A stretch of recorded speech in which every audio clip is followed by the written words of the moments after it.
ठीक है,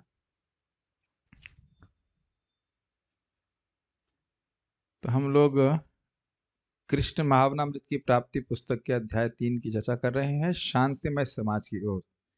opening photo क्या है? When we understand our relationship with God, then we all will be happy. It is an essential factor for establishing peace in the world. अच्छा, एक बहुत सुंदर बात है, आपने देखा इस फोटो में कितनी सुंदर फोटो लगाई गई है कि विभिन्न धर्मों के चिन्ह यहाँ पे हैं, लेकिन अब देखिए कि इन्हीं का नाम लेकर के आपस में लोग झगड़ा कर रहे हैं। यद्यपि धर्म झगड़ा नहीं कराता है, लेकिन धर्म ध्वजी लोग इस प्रकार से मतलब झगड़ा कराते हैं। और वो अगर समझ ले कि केंद्र में कबूतर नहीं, केंद्र में कृष्ण कृष्ण है, तो व्यक्ति को शांति प्राप्त हो सकती है। ये सोचने वाली बात है, समझने वाली बात है। तो ये काफ़ी इंटरेस्टिंग बात है ना, काफ़ी अच्छा फ़ोटो है, कभी ध्यान नहीं दिए हम लोग, लेकिन अलग-अलग धर्म हैं और सभी धर्मों का ये प्रयोजन ये है कि भगवान कृष्ण की अहेतु की अप्रतिहत भक्ति अगर प्राप्त हो जाए, इस तरह से धर्म केंद्रित है, तो कोई झगड़ा नहीं होगा, व्यक्ति शांति को प्राप्त होगा। वो तो समझ रहा हूँ, कबूतर शांति दूत है, लेकिन कृष्ण केंद्र में होना चाहिए। मेरे पीछे बोलिए, दूसरा माइक नहीं है? उससे माइक क्यों हटा दिए वायर से? श्री भगवान वाच श्रीभगवानुवाच इदं शरीरं कौन्तेय इदं शरीरं कौन्तेय क्षेत्रमिति अभिधीयते क्षेत्रमिति अभिधीयते एतद्यो वेत्ति तं प्राहुः एतदयो वेत्ति तं प्राप्यो क्षेत्रज्ञ इति तद्विदः। क्षेत्रज्ञ इति तद्विदः। श्री भगवान ने कहा, हे कुंती पुत्र, यह शरीर क्षेत्र कहलाता है और जो इस शरीर को जानता है उसे क्षेत्रज्ञ कहते हैं। भगवद गीता 13.2।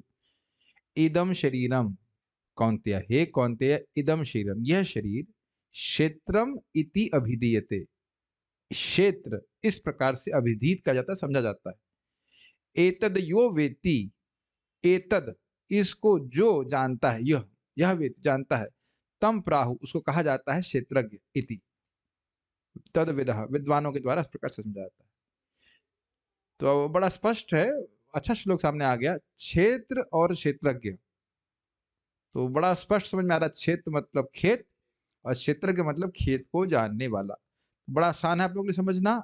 ये शरीर खेत के समान है और इस खेत को जानने वाले कौन है? परमात्मा और आत्मा। ये बात बोल रहे हैं।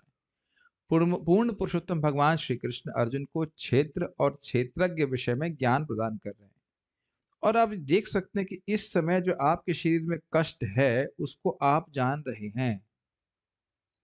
अगर यह भी हम समझें तो बहुत बड़ी बात है कि मैं अपने शरीर के कष्टों का अनुभव कर रहा हूं, अपने कष्टों का अनुभव नहीं कर रहा हूं।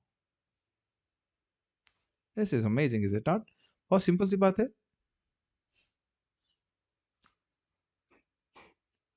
मैं कष्टों का अनुभव नहीं कर रहा हूं, आई मीन सॉरी, मैं अपने कष्टों का अनुभव नहीं कर रहा हूं, मैं शरीर के कष्टों का अनुभव कर रहा हूं। कष्ट सभी को है, मुझे भी कुछ है कष्ट, आप लोगों को भी कुछ ना कुछ होगा, लेकिन व्यक्ति इस इतना भी समझने का से शुरुआत करे कि मैं क्षेत्रज्ञ हूं, ये क्षेत्र है, ये शरीर है और इस शरीर के कष्टों को मैं अनुभव कर रहा हूं। That is a big advancement. क्योंकि तब कष्ट तो होंगे ही दोनों परिस्थिति में, बट हम मेजरेबल नहीं होंगे। तो ये बात बहुत महत्वपूर्ण है, क्योंकि कभी कभी लोग सोचेंगे शुद्ध भक्त को शरीर के जो कष्ट है वह भी सताते नहीं है। ऐसा नहीं है। He doesn't identify with those things. क्या प्रभुपाद जी के डायबिटीज और क्या क्या परेशानी नहीं थी, लेकिन वो उससे पहचान अपनी नहीं कर रहे। इससे पहले हम आगे जाके इस बात को आप समझ पा रहे हैं, to be miserable is one thing and to be in pain is a different thing. समझ रहे हैं? तो इसीलिए समझना पड़ेगा कि हम क्षेत्र की कठिनाइयों को देख समझ रहे हैं। समझने वाले हम ही हैं। मेरे दुख को आप अनुभव नहीं कर, दुख दुख से नहीं, सॉरी क्षमा की, दुख नहीं, मेरे कष्ट को आप नहीं अनुभव कर सकते।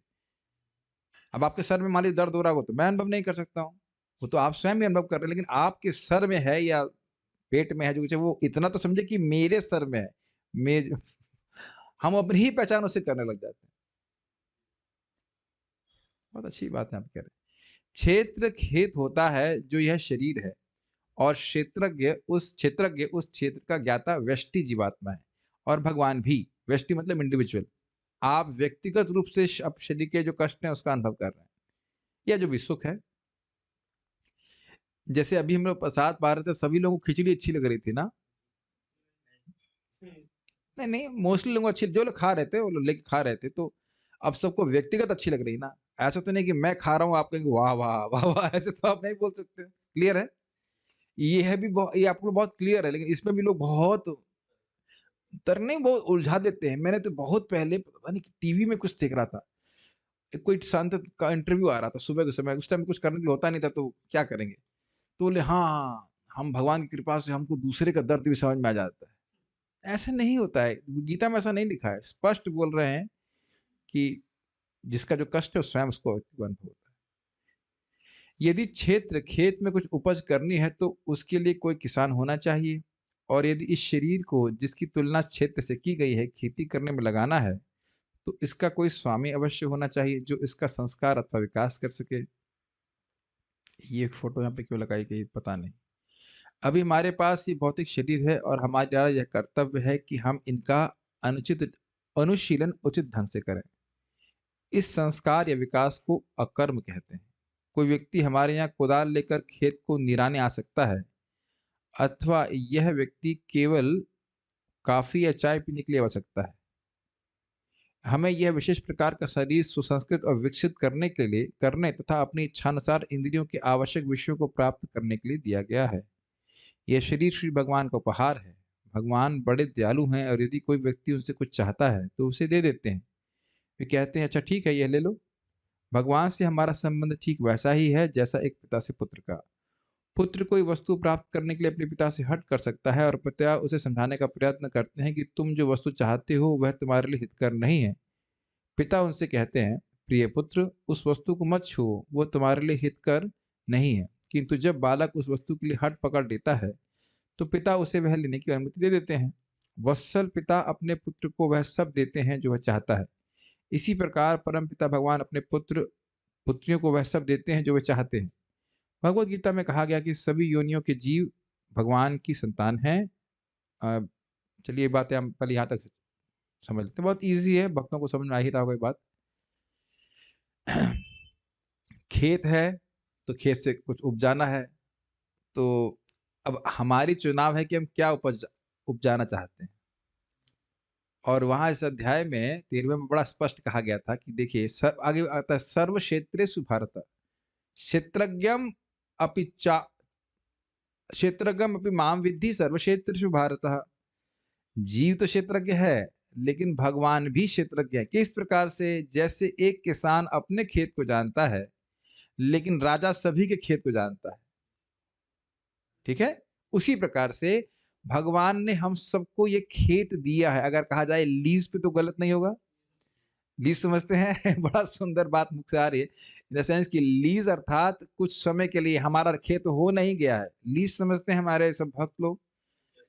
ऐसा नहीं कि वो आपका जमीन हो गई है, वो कुछ 100 साल तक या 50 साल तक जो भी है, हम लोग मान के चले 70 साल तक वो वह जमीन आपको दी गई है, वो कुछ उपयोग करने के लिए। हम लोग लिखते भी हम इसका उपयोग ऐसे करेंगे, हम अफीम उगाएंगे नहीं, अफीम उगाने के लिए लीज नहीं दी जाती लेकिन जस्ट बोल रहे हैं कुछ खेती करने के लिए।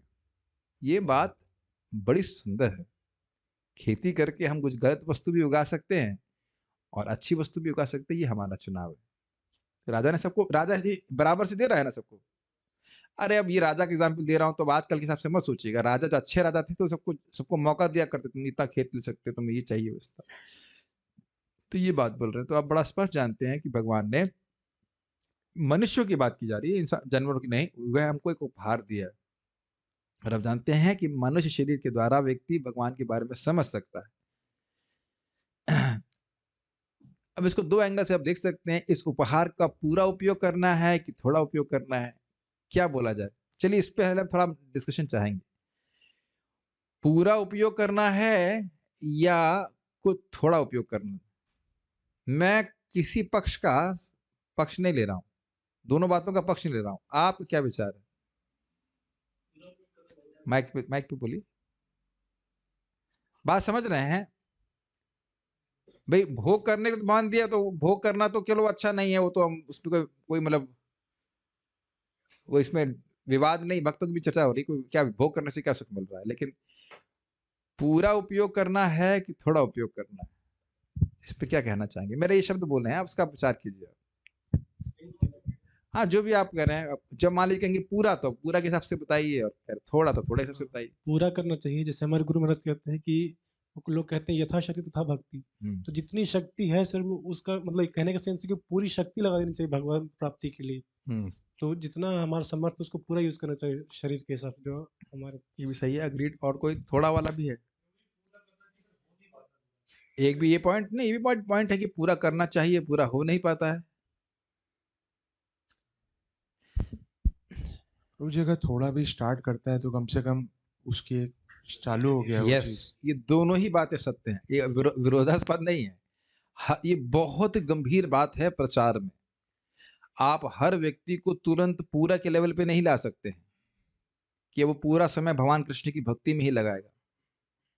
ये भी नहीं कह सकते कि वो पाप भी छोड़ देगा, लेकिन ऐसा तो नहीं होना चाहिए कि जीवन से मेरा मतलब एक दिन में कुछ भी भगवत कर्म ना करे, ऐसा नहीं होना चाहिए। कम से कम इतना तो होना चाहिए कि पूरे दिन में कम से कम कुछ माला जाप करे, कुछ भगवान को प्रणाम करे। यह भी बहुत बड़ी बात है कि नहीं? आज मैं बहुत खुश हो रहा था देख करके कि दर्शन आरती में हमारे ग्रुप के कुछ छोटे-छोटे बच्चे लोग भी, जैसे पारखी माता जी लोग, लाइक 10th-12th में होंगे, और वो भी गोविंदम आदि वो नाच भी रहे थे, and they were actually offering lamp to Krishna. कितना बड़ा भाग्य है, 4-5 माला कर रहे हैं, बहुत बड़ी बात है एक्चुअली।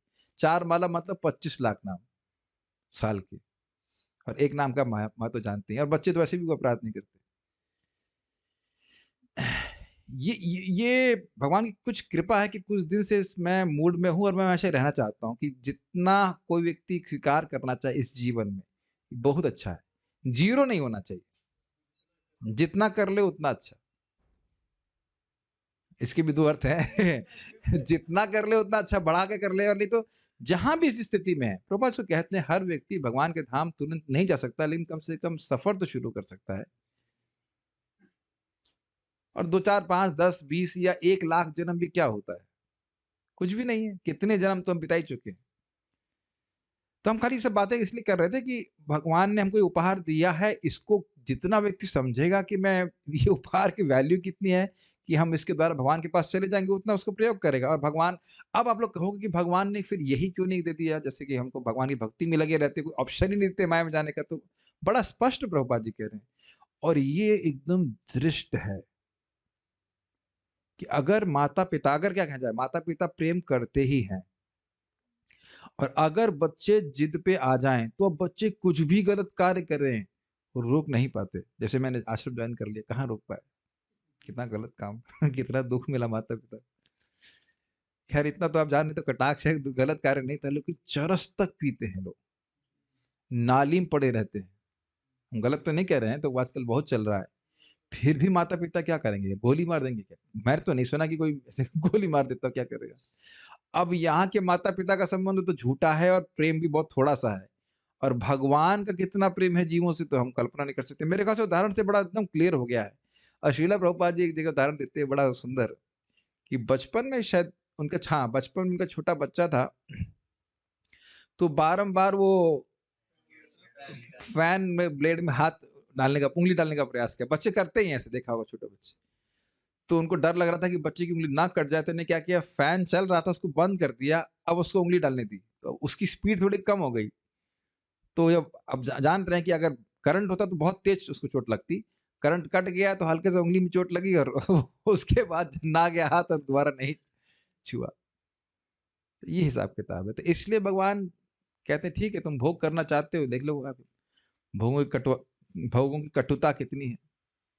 और अभी देख रहे हैं कि भक्ति में आने के बाद भी, स्पेशली अनर्थ निवृत्ति में, व्यक्ति कन्विंस नहीं, कन्विंस है लेकिन कन्विंस नहीं है पूरी तरह से कि भोग जो है अच्छे नहीं। वो जो भोगों की प्रवृत्ति है वो भी है, और वो धीरे धीरे ना, from completely dark to light, वहां वो ट्रांजिशन में रहता है, उसके लिए संघर्ष होता रहता है। लेकिन एक बहुत अच्छी बात यह है कि अनर्थ निवृत्ति में अगर गंभीरता से एटलीस्ट शारीरिक रूप से निष्ठ हो, भक्ति करता रहे, तो उसको भोगों की बोरियत समझ में आ जाएगी। आप पता नहीं अनुभव कर रहे हैं कि नहीं, मैं तो अपने जीवन में अनुभव करता हूँ कि कभी-कभी भोग की वासना बहुत बढ़ जाती है और फिर उसके बाद मैं एकदम विरक्त हो जाता हूँ उससे। इस I am observing my consciousness from a observers perspective. जैसे आप ग्राफ देखते हैं, एकदम जैसे जैसे ग्राफ ऐसे ऐसे बढ़ गया और फिर मैं एकदम उससे डिटैच हो जाता हूँ। माइंड को मैं देख रहा हूँ, बोला कि कितनी अच्छी वस्तु है, उसका फिर ऐसे और फिर उधर कोई आकर्षण नहीं। और हम अपने चित्त को देख रहे हैं, हम तो भक्ति के प्रभाव से कह रहे हैं, अपना कुछ महिमा नहीं बोल रहा हूँ। कि जो भक्ति के प्रति आकर्षण है वो स्टेडी है, जितना भी है। कि भाई मंगल आरती जाना है, जप करना है, श्रीमद् भागवतम पढ़ना है। कल जैसे बीमारी हो गई, मैं थोड़ा-सा बीमार था और नहीं डिस्कशन कर पाया तो बड़ा अजीब-सा लग रहा था। मैंने कहा ये कैसे 10 से 11 कटेगा? बड़ा मुश्किल लग रहा था मैं, बहुत मुश्किल लग रहा था। मैं और रेस्ट भी नहीं कर पाया, मैं सो नहीं पाया 11 सोया वही 12 बजे के बाद है। हमने कहा तो कि सो भी तो नहीं पाए। आप मेरी बात आप समझ पा रहे हो? Your attraction for the practices of bhakti is constant and suddenly वो उसमें कुछ बीच में एक स्पाइक आता है and then you are detached. जिससे मुझे बहुत एनकरेजमेंट मिलता है। यद्यपि जब मन भ्रमित होता है तो परेशान तो होता ही है, हर व्यक्ति परेशान होगा, साधक परेशान होता ही है। ये होता ही है और अद्भुत बात मैं ये देखा कि उसके अगले 2 दिन बाद हमारा नाम जप में रुचि भी हो रही है। तो ऐसा भी नहीं कि कृष्ण रिजेक्ट कर दिए। बारंबार मैं समझ रहा हूँ वही हो रहा है कि जो हृदय की तह तह समझते हैं, तह लेयर्स वो एक के बाद निकलती रहती है। उससे प्रभावित नहीं होना चाहिए। बहुत अमेजिंग कॉन्शसनेस जो एकदम लगेगा बहुत आसक्त कर रहा है, उसके बाद देखा पर वो कोई मति ही नहीं जा रही। वेरी वंडरफुल एक्चुअली संघर्ष के विज्ञान को समझा जाए तो ये बड़ा एक अच्छा लगता है। मतलब आप जब निष्ठा के स्तर पर पहुंच जाएंगे तब कोई इस तरह की परेशानी नहीं होगी। It's quite interesting actually. इससे बातें कहाँ से आ गई? एनीवेज़ हम खाली हम बात चल रही थी इसलिए मेरे हृदय में चल रही थी बात, मैं बताना चाह रहा था इस बात को। बहुत इंटरेस्टिंग है हाउ एक ग्राफ की तरह दिस और सबके अलग-अलग होंगे। एक वक़्त अभी डिस्कशन में बीच में बोल रहे थे, मैं सुन रहा था कि बीच-बीच में लोग को नौकरी का ऑफ़र आता है। तो सभी के गाजर अलग-अलग है ना। सोचते हैं ओह! नौकरी का ये हाँ, नौकरी कर ले, कर ले। फिर वो कथा सुनने आते हैं सारे छोड़िए क्या करना। इस प्रकार से भक्तों का बड़ा अलग-अलग व्यवस्था रहती है। सबके स्पाइक्स आते हैं और उसको वो भगवान फिर फ्लैटन कर देते हैं। हम लोग को भक्ति करते रहना चाहिए। मैं ये सब बातें कहाँ से आ गई? मैं कुछ क प्रयोजन लेके बोल रहा था। मैं हाँ, भगवान खाली बोल रहे हैं कि भगवान जो है वो बहुत प्रेम करते हैं, इसलिए ही is giving us choice to choose between Maya and him. माया भोगना चाहते हो, भोग सकते हो। ये बात तो ख़ैर हम इसलिए आगे की मैं कुछ बोलना चाह रहा था। May be it's not connected लेकिन अ, हाँ, कितना व्यक्ति साधना करना चाहता है उसके ऊपर है वो उसको कहाँ से आ गई बात है जस्ट कहाँ से आ गई? हाँ, वो तो है। हाँ, तो हम खाली बात सब यही कर रहे थे कि व्यक्ति जितना इस शरीर का उपयोग भगवान की सेवा के लिए कर ले उतना ही अच्छा है उसके लिए। और ये तभी होता है जब व्यक्ति भक्त संग में आकर के बारंबार श्रवण करता है। नहीं तो प्रवृत्ति हमारी वही रहती है कि हम भोग बुरे तो नहीं है, क्या दिक्कत है? बहुत बड़ा उपहार है भगवान का हमको मानव शरीर दिए। इस समय हम लोग यूक्रेन में भी हो सकते थे। Think about that. ये दुनिया में कहीं भी हो सकते, चाइना में चिंग चौंग चाउमीन बना रहे होते हैं कुछ कभी सोचते नहीं है हम लोग कि भारत में जन्मे और हरे कृष्ण मत पता है। ये लखनऊ में हम अमीनाबाद में कुछ गुल कुल्फी खा रहे होते ना। उम्मीद है कि लखनऊ के डिवोटीज नहीं खा रहे होंगे। Something you could have been doing है ना। कितने आश्चर्य की बात है कि इस संघर्ष में भी हम अगर है तो अच्छी बात है। कितना बड़ा उपहार है। तो हम खाली बात ही कर रहे थे कि भगवान हमेशा हमको चुनाव देते हैं। यदि हम उनको चुनना चाहते हैं तो उनको चुन सकते हैं और माया को चुनना चाहते हैं तो माया को चुन सकते हैं। हाँ, मैं बता रहा था ये सब बातें क्यों बोली थी मैं। कारण ये है कि देखिए अगर वो साधना करता रहे तो भगवान की भक्ति के प्रभाव से उसको स्वयं ही विषयों की कटुता का अनुभव हो। इस पे मैं बोल रहा था। ये मैं सारी बात बोल रहा था कि जैसे जैसे प्रगति करता जाएगा शुरुआत में बड़ा लगता है कि भाई भोग कैसे त्यागेंगे, लेकिन भोग भोगते हुए भी अगर भक्ति करता रहेगा तो अंदर से भगवान भोग के सुख की जो सत्यता है उसको वह प्रकाशित करता है। इसलिए मैं बात बोल रहा था। वो जो स्पाइक वाला पीरियड है वो कम होता चला जाएगा। हम सोचते हैं कि अरे ये तो ऐसे ही रहेगा, लेकिन ऐसा है नहीं। समझ रहे हैं बात को? तुरंत व्यक्ति माया से मुक्त नहीं होता है, तो धीरे धीरे करके होता है, और वो जो टेंडेंसी है माया को स्वीकार करने की, वह समाप्त होती चली जाती है। इस पे मैंने सुना है, क्या नाम, परम पूज्य क्या नाम, हलधर महाराज बड़ा मजाक करते, कहते हैं हम लोग इतनी बड़ी दिक्कत है, कहते हैं माया भी अच्छी नहीं लगती और कृष्ण भी अच्छे नहीं लगते। भाई भोगी होते तो माया अच्छी लगती, परमहंस होते तो कृष्ण में आसक्त होते, हम लोग दोनों बीच में अटक गए। और सत्य बोले, भागवत में लिखा है परमहंस सुखी है या एकदम अज्ञानी है वो सुखी है। वो सुखी तो नहीं, लेकिन मान रहा है कि वो सुखी है, अब बीच में बाकी लोग सब जो संघर्ष कर रहे हैं।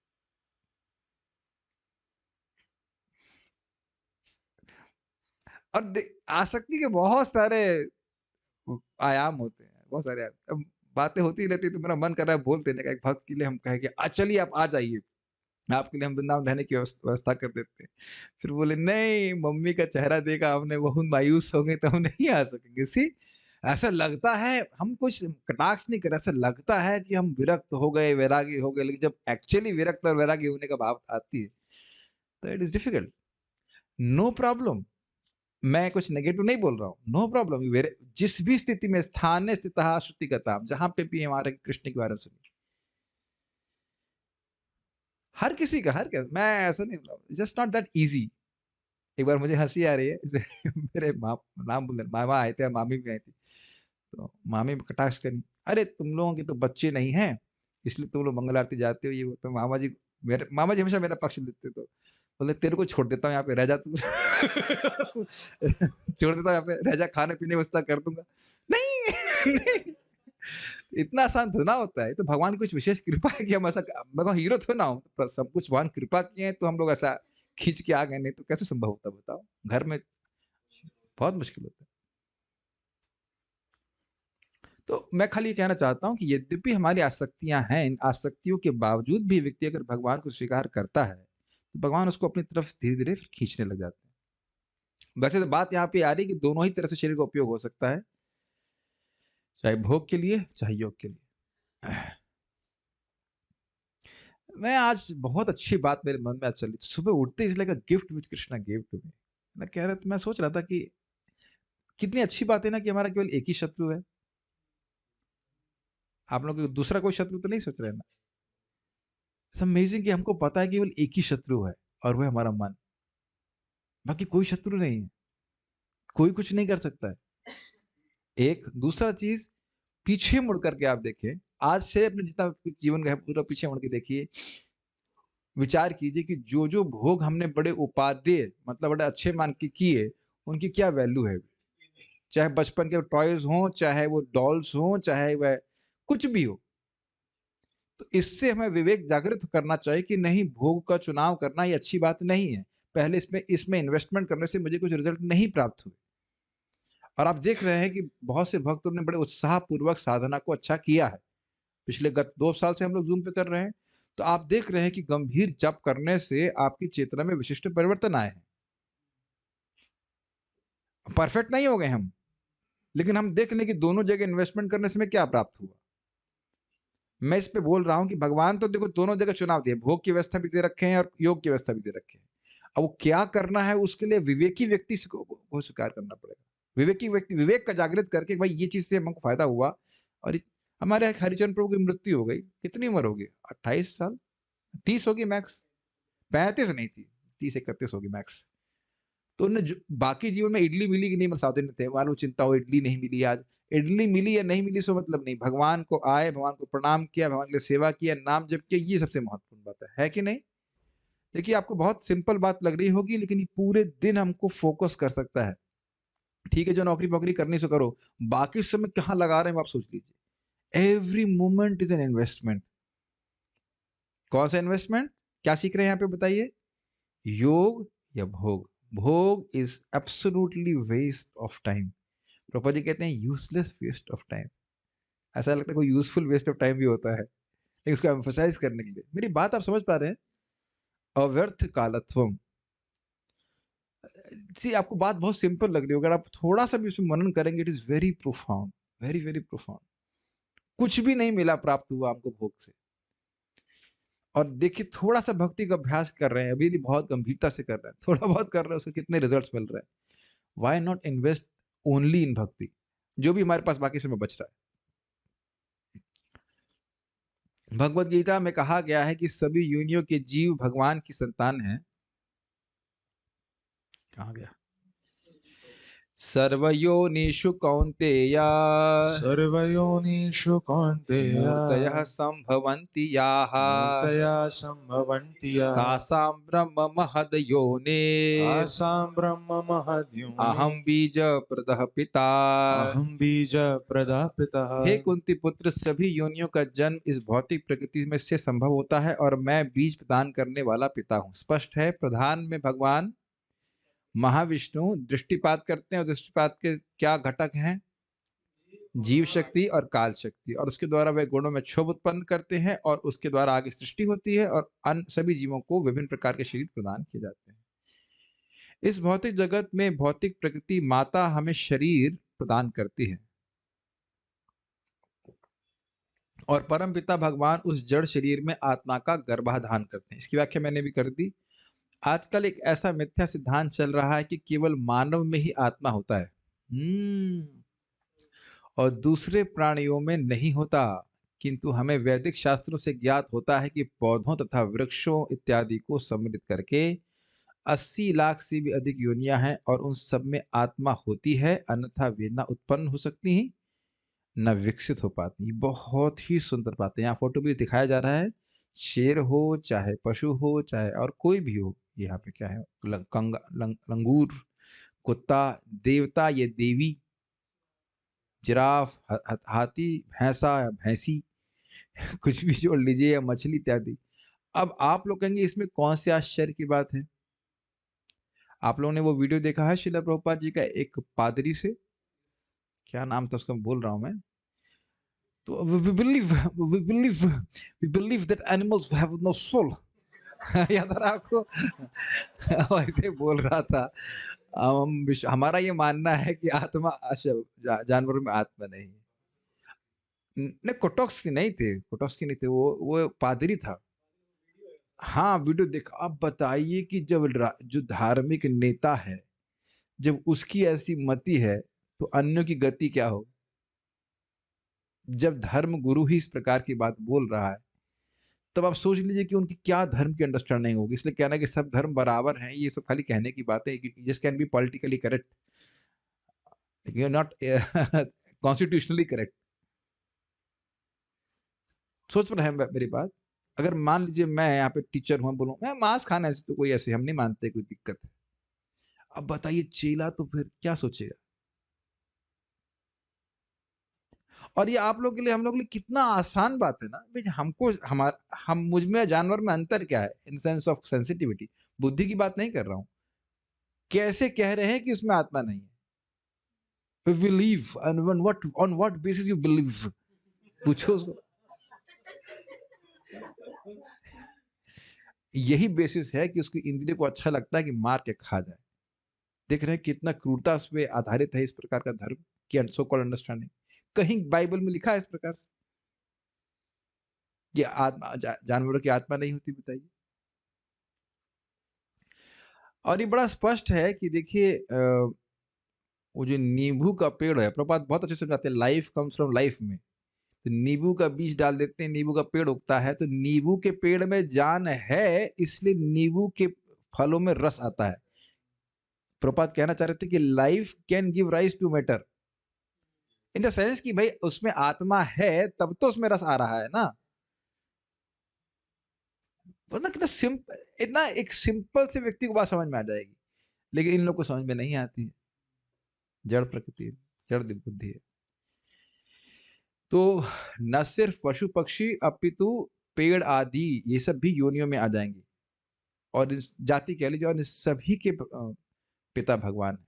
इसीलिए अगर आपको, अब जानते ही हैं, महाप्रभु और हरिदास ठाकुर का जब वार्तालाप हो रहा था तो महाप्रभु पेड़ों तक के उद्धार के बारे में सोच रहे थे, याद है? पशु पक्षियों के बारे में सोच रहे थे। जैसे पिता के बहुत सारे बच्चे हों, तो क्या वो सभी के विकास के बारे में सोचेगा कि नहीं सोचेगा? कितनी सुंदर बात है। इस श्लोक में भगवान कृष्ण घोषित करते हैं कि भौतिक संसार में उत्पन्न होने वाले सभी प्राणी, चाहे उनके जो भी रूप हों, उनकी संतान है और उनका भगवान से वही संबंध है जो एक पुत्र का पिता से होता है। इस कृष्ण भावनामृत का विशेष उद्देश्य आत्मा की स्थिति और श्री भगवान से उसका संबंध समझना है। क्षेत्रज्ञम चापि माम विद्धि सर्वक्षेत्रेषु भारता क्षेत्र क्षेत्रज्ञयोर ज्ञानम यत्तज ज्ञानम मतम मम। अब प्रभुपाद जी 2 श्लोक कोट कर चुके हैं। पहला क्या था? आत्मा क्षेत्रज्ञ है, शरीर क्षेत्र है। उसके बाद प्रभुपाद ने क्या कोट किया कि जितने भी क्षेत्र हैं, यानी जितने भी शरीर हैं, उनको देने वाले भगवान हैं। जैसे राजा सभी किसानों को खेत देने की क्षमता रखता है। वो भले लिखा है लेकिन एक्चुअली सारा राज्य राजा का होता है, ये बात मानते हैं? भले ही हम लिखते हैं ये इस किसान का उस किसान का है, लेकिन वस्तुतः सभी कुछ राजा का होता है। यस नो जी, इज इट नॉट? तो जितने भी क्षेत्र हैं, जितने भी शरीर हैं, वो भगवान के द्वारा प्रदत्त हैं और भगवान के हैं, वो हमारे नहीं हैं। हे भरतवंशी अर्जुन, सब देहों और क्षेत्रों को जानने वाला क्षेत्रज्ञ भी मैं ही हूं, और इस शरीर को एवं इसके स्वामी को जानना ज्ञान कहलाता है, ऐसा मेरा मत है। आगे भी इसमें आता है ना, अमानित्व अदम्भित्व, इसी श्लोक में है, इसी अध्याय में है, 13वें में इसमें है। इसमें एक श्लोक आता है, ये वाला श्लोक है कि नहीं, लेकिन इसके आगे पीछे भी आता है, कहते हैं ये ज्ञान है और बाकी सब अज्ञान है। शायद यही श्लोक है, अमानित्वा दम्भित्वा, अमानित्वा दम्भित्वा अहिंसा शांति राजम इत्यादि। उसके बाद आगे जाकर को कहते हैं, भगवान कहते हैं ये सब ज्ञान है, बाकी सब अज्ञान है। दिखाइए 14वें में 13वें में 13 में 13.8 में कहते हैं अमानित्वा दम्भित्वा अहिंसा शांति राजम आचार्य उपासनम शौचम स्थैर्य आत्म विनिग्रह। 13.8 से लेकर के 12, तो आप इसको देख लेंगे, बड़ा सुंदर है। तो 8 से 12 में भगवान वर्णन करते हैं और एक भी जगह नहीं बोलते फिजिक्स केमिस्ट्री बायोलॉजी। और कौन से सब्जेक्ट आप पढ़ते हो? नहीं, इंग्लिश तो हम पढ़ नहीं, मैं बायोलॉजी मुझसे पढ़ रहे थे। दोनों, जूलॉजी बायोलॉजी बॉटनी, कहीं नहीं बोल रहे। आर्टिफिशियल इंटेलिजेंस को तो बिल्कुल ही नहीं बोल रहे, हम जो पढ़ करके आए माथा मार के, उसको बोल ही नहीं, कहते हैं सब कुछ अज्ञान है। क्यों? यहाँ क्या पढ़ रहे हैं आप? हाँ, इस शरीर का में रहने वाला व्यक्ति कौन है, उसका स्वामी कौन है, इनके पीछे संबंध को जानना। सिंपल, एक बार संबंध समझ लेंगे, उसके अनुसार कार्य करेंगे, यहाँ से निकल जाएंगे। Anything which will further entangle us in this world is अज्ञान। इस जगत में हमको जो चीज और फंसाएगी वो टोटल अज्ञान है। मैं आज तक अभी तक तो कोई आइडिया नहीं पकड़ पाया हूं, लेकिन अगर ऐसा कोई आइडिया आ जाए कि भाई लोगों की जीविका चल जाए एक स्टैंडर्ड तरीके से, तो कोई शायद ही कोई व्यक्ति इंजीनियरिंग करने जाएगा। और ये थोड़ा सा आजकल स्टेटस सिंबल बना दिया गया है इसके, नहीं तो मिठाई की शॉप चलाकर भी लोग इतने करोड़पति बन जाते हैं, एक्चुअली करोड़पति। और हम तो ये सुना है कि मिठाई तो ज्यादा बोलती है, वो छोले भटूरे की शॉप खोल करके भी लखपति हो जाते हैं। हाँ, गोलगप्पे वाले तक भी। भक्तों को इस तरह सोचना चाहिए। और उन लोगों को रात रात भर नहीं काम करना होता है, जैसे आजकल इंजीनियर वगैरह करते हैं, रात रात भर काम करते हैं ना। हमारे मामा जी ही काम करते थे, वो उनको नाइट ड्यूटी लगती थी, तो हालत खराब थी। मैं तो सोच के घबरा जाता था, नाइट ड्यूटी फिर साधना कैसे करेंगे। वो बता रहे थे एक बार 40 घंटे बॉयलर के सामने, बॉयलर के मेंटेनेंस के लिए खड़े रहे 40 आवर्स। आपको लग रहा है कि 1 घंटा क्लास बहुत लंबी होती है, 40 घंटा खड़े रहे। क्या क्या लोग देखे तपस्या कर रहे हैं। एजुकेशन का यही पुरस्कार प्राप्त हुआ ना। छोला भटूरा कोई 40 घंटे आज तक कोई बेचा नहीं होगा ना इस प्रकार से।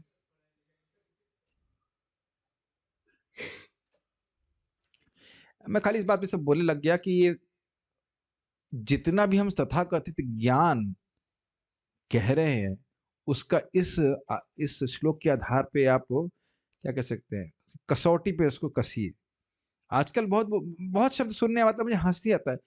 पढ़ी लिखी लड़की से शादी करनी चाहिए,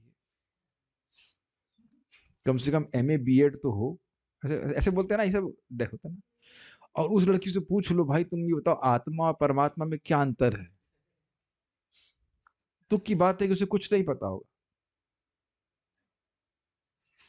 नथिंग अगेंस्ट माता जी, सेम थिंग विद प्रभु जी।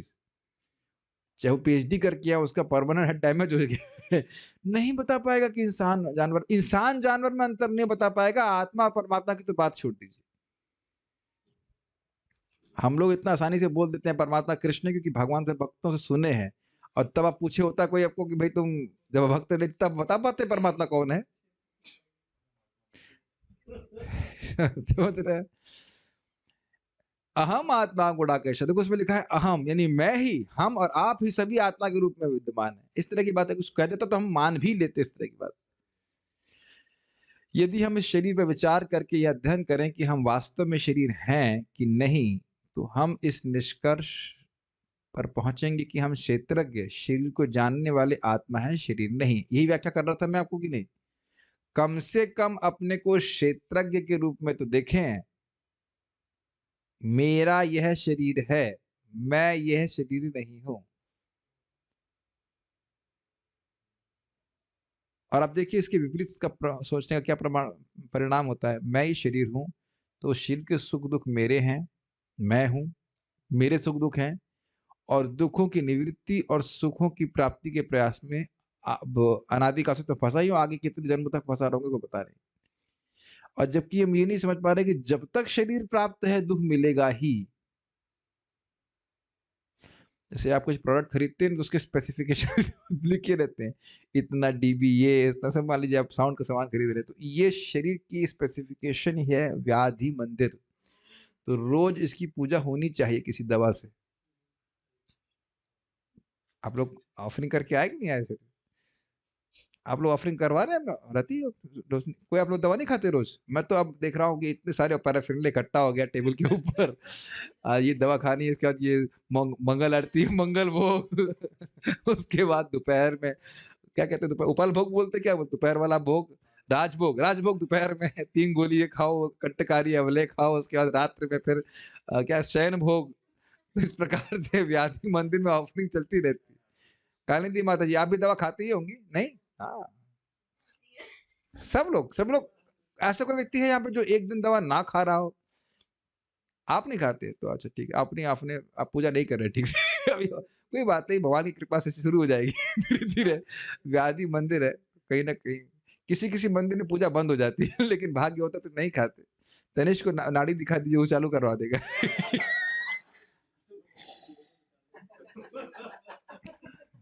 जो भी है, तो कम से कम यह तो देखने का प्रयास करें कि हम शरीर नहीं है। देखिए ये आप लोग सुन चुके होंगे बहुत बार, लेकिन बताइए ना, अपनी एस्पिरेशन को मैच कराइए। एस्पिरेशन समझ रहे ना? एक तरफ ये ज्ञान रखिए कि हम शरीर नहीं है, और दूसरी तरफ एस्पिरेशन को जोड़ दीजिए। एस्पिरेशन समझते हैं लालसा, और फिर देखिए कि ये दोनों ज्ञान को कितना मैच करा पा रहे हैं। मेरी बात समझ में आई मैं क्या कह रहा हूँ? प्रीचिंग तो हम कर रहे हैं लोगों को, और हम खुद भी प्रीच्ड हो जाए तो अच्छी बात होगी। हम शरीर नहीं हैं, लेकिन लालसा क्या रखे हैं जरा देखना होगा। अगर इस जगत में महान बनने का प्रयास कर रहे हैं, ये इच्छा पाले हुए हैं, तो निश्चित रूप से हमको अभी समझ में नहीं आया है कि हम शरीर नहीं है।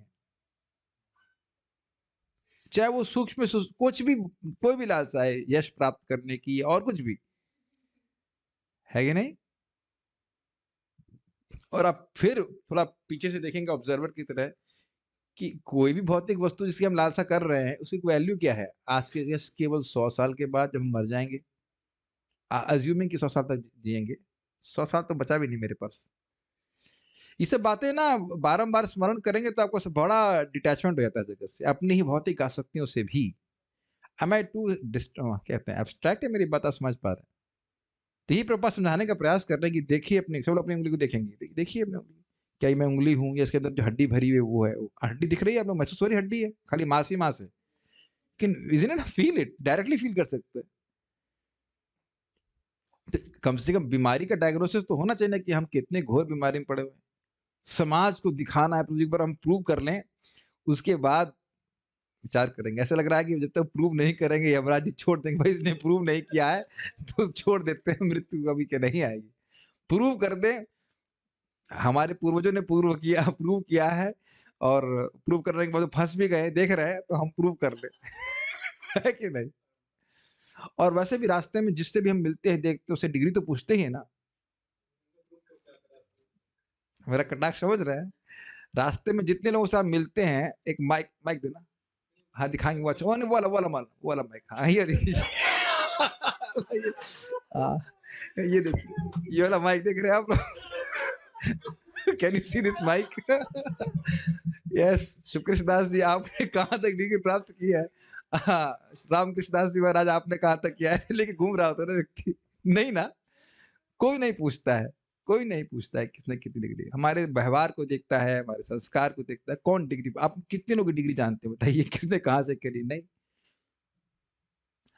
हम तो मज़ाक बनाएँगे भाई, हमारा काम है मज़ाक बनाने का, क्योंकि कहाँ हमारी लालसा है और कहाँ हमारे दूसरी तरफ कह रहे हैं हम शरीर नहीं, तो कैसे मैचिंग होंगे? मैचिंग कराना पड़ेगा ना।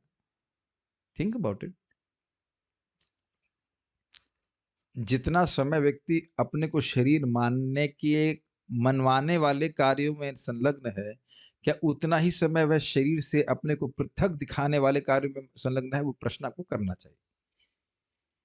मेरी बात समझ में आई? लंबा सेंटेंस तो नहीं हो गया? जाप करते हैं, भक्ति करते हैं, तो आप स्वयं अपने आप को शरीर से पृथक समझ पाते हैं। ये तो दृष्टा में कोई बड़ी बात थोड़ी ना। कुछ-कुछ तो अनुभूति देते हैं ना जब हम जप करते हैं। और आप देख रहे हैं कि जैसे ही मटेरियल कार्यों में लग जाते हैं, वो लग जाने के बाद छोड़िए, सबसे पहले मानना पड़ता है कि मैं शरीर हूँ। उसके बाद तो कुछ काम करेंगे बताइए। तो कटाक्ष करना हमारा एक वो है, ताकि थोड़ा-सा चिकोटी काट दी जाए, वो उसके बाद मैं वंशाकल्पतरु कह दूँगा, अलग बात है, लेकिन it's not a criticism, it's just something which you have to see कि मैं क्या कर रहा हूँ। और जिन लोगों को प्रूव करना चाहता हूँ, वो तो हम देखेंगे नहीं, वो तो मर के चले जाएँगे एनी डे। कम से कम भक्तों को तो इस प्रकार की दुनिया को मैं प्रमाणित करना चाहता हूँ कि मैं मूर्ख हूँ, इस प्रकार के विचारों से मुक्त होना चाहिए। मैं इसलिए बोल रहा हूँ क्योंकि भक्तों के समाज में भी ये मान्यता बहुत बड़ी रहती है। जब कर रहे हैं, लेकिन समाज में भी तो देखना है, समाज को भी तो देखना है भाई। ज़रूरी है समझा। समाज समाज में तो कुछ प्रतिष्ठा बनी रहनी चाहिए। यदि हम अपनी अंगुली पर ध्यान दें कि हम अंगुली हैं कि नहीं, तो हम इस निष्कर्ष पर पहुँचेंगे कि हम अंगुली या शरीर का और कोई अंग नहीं, पैर इत्यादि नहीं है।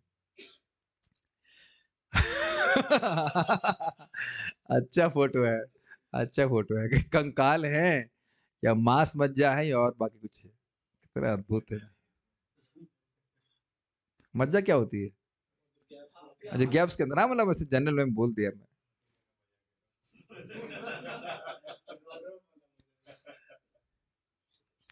कोई इस प्रकार से एक्स-रे कर ले तो किसी की कोई गर्लफ्रेंड नहीं बनेगी।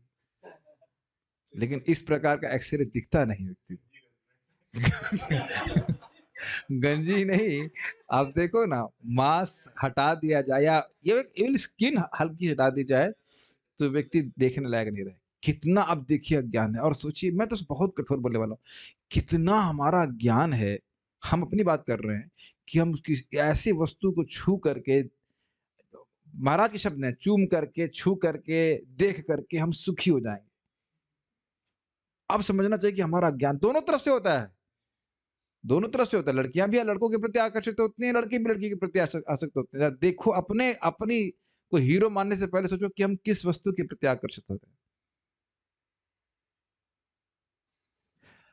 और बोलने से ऐसा नहीं कि मैं बोल रहा हूँ तो आकर्षण समाप्त हो जाएगा। कम से कम ये तो समझ में आना चाहिए कि ये हमारी परेशानी है। जैसे मान लीजिए शरीर में कोई कष्ट होता है, तो आप अनुभव करते हो ना कि ये गलत चीज़ है, मेरा शरीर की स्थिति ठीक नहीं है। तो मैं ऐसी वस्तु के प्रति आकर्षित हो रहा हूँ, ये मेरा अज्ञान है टोटल। इतना तो स्वीकार करना चाहिए ना, उसको जस्टिफाई नहीं करना चाहिए।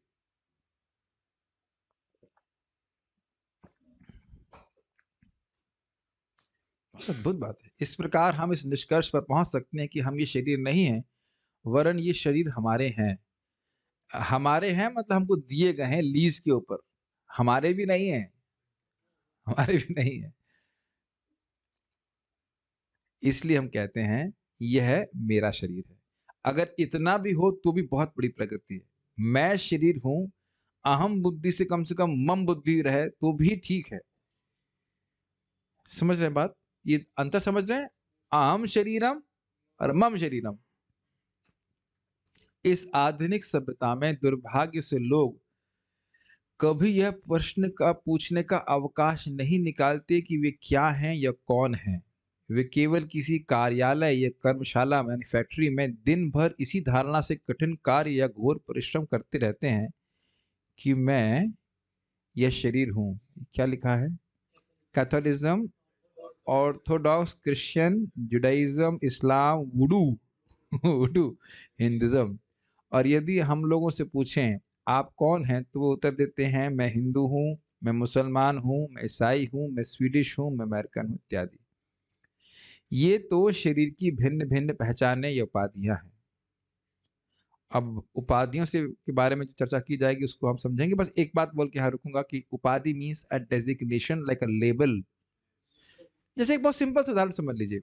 मान लीजिए हम लोग अभी, जैसे फॉर एग्जांपल हमारी गौ माता, हमने हमने कफ सिरप बनाया। अब वस्तुता क्या है? वह है कफ सिरप। अब उसका नाम क्या रख सकते हैं आप? कफहरी, कफकट, कफ खत्म ऐसा कुछ भी नाम रख सकते हैं। वह है खाली कफ सिरप, लेकिन नाम कुछ भी रख दीजिए। अगर अभी भी और नहीं समझ रहे, जलेबी, मैं जैसे बोलूंगा जलेबी, तो तुरंत आप क्या चाहते हो? उसमें जलेबी रख सकते हैं, जुलाबा रख सकते हैं, जलीबू रख सकते हैं, कुछ भी। और what any name you can put. वो रूप जो है उसके संग एक नाम चिपका दिया जा रहा है, वह है उपाधि। हाँ, कंसल्टेंट, एसोसिएटर। और कई बार हमने देखा है मंदिर में भी अध्यक्ष लोग थोड़ा सा आपको प्रोत्साहन करने के लिए ये सोचते हुए कि शायद हम लोग डेजिग्नेशन के चक्कर में है, so now you are the executive manager of this department. So नाम रख दिया जाएगा। वो सोच, मतलब मुझे हंसी आती है। मैं सोच रहा था कि वो सोच रहा है कि हम क्या इसके लिए कर रहे हैं ना क्या। कभी कभी लोग ऐसा करते हैं उपयोग। I am the what GBC executive committee, what कुछ भी नाम। इससे भक्तों को भ्रमित नहीं होना चाहिए। बाहर के लोग कोई भी टाइटल डालते रहें, हम बस यही है, दास, भगवान के दासों के दासों के दास हैं। उपाधि के बारे में चर्चा हम लोग कल करेंगे, आज नहीं करेंगे। जो हमने आज चर्चा ये करी कि क्षेत्र को समझना चाहिए, क्षेत्रज्ञ, और भगवान भी क्षेत्रज्ञ हैं। विभिन्न प्रकार के क्षेत्र भगवान ने हमको दिए हैं। और इस धारणा से युक्त धर्म, जिसमें जो जो सौपाधिक धर्म है, वह वास्तविक धर्म नहीं है। सौपाधिक समझ पा रहे हैं? उपाधि से सहित, उपाधि से युक्त जो धर्म है वह वास्तविक धर्म नहीं है। उसमें भगवान का से जीव का संबंध नहीं समझ पाएंगे हम लोग। कुछ बात यहाँ पे है क्या? नहीं है। ओके, सो चल स्टॉप हियर। श्रील प्रभुपाद की जय। ताई गौर प्रेमानंदे।